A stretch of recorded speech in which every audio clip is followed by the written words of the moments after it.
Qiyomatni bir ko'rinishi yaqinlashayotgandan darak ekan. Mana shu mehr oqibat ketsa, baraka ham ketib qolar ekan. Shu qiyomatni bir ko'rinishlaridan, kelayotganidan xabar berayotgan ekan. Endi buni hammasini aytib o'tirmayman, buni domlalardan eshitasizlar. Shu ashulaning sabab bo'lishiga bu shu voqealar, shu gaplar, shu holatlar sabab bo'lgan. Bir kuzatsangiz, qarindosh urug' bir-biridan xabar olmay qo'yadigan payt bo'lib qoldi. Akayam, ukayam,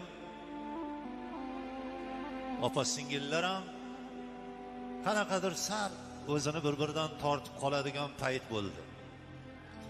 Bunga shu bozor sabab bo'ldi. Mana u bunday qilsam boyib ketaman, buna qilsam pul topaman, una qilsam bunday bo'ladi, shu sabab bo'lib qoldi.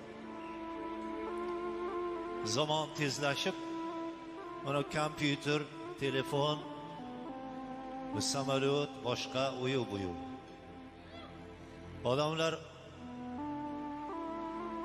10 yilda bitiradigan ishini bir kunda bitirib olyapti. Ilgari karvon yo bir mashina yo aravada boring uzoq joyga borib tijorat qilib keladiganlar 1 minutda kompyuter orqali tijoratini bitkazyapti. Ana shular shu ishni qilish uchun ilgari 10 yil yo 5 yil vaqt ketardi o'sha yerga borib kelish uchun. Bu zamonni tezlashganidan, hayotni o'zgarganidan bizga ma'lum. Buni hamma qila olmayapti. Buni ilmli odam qilyapti. Buni o'qigan, bilimini qilgan, tijoratini ham, hisob kitobini qila oladigan odam qilyapti. Qolgan ham shuni qilaman deyapti. Ana endi ish yurishmayapti. Shu sabab bo'lib qarindoshni ham oldiga bora olmayapsan.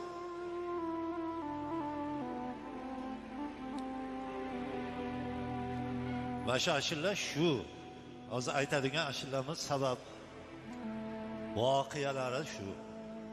Muhabbat sirlari pinhon, qarov ikki qaroqlaridan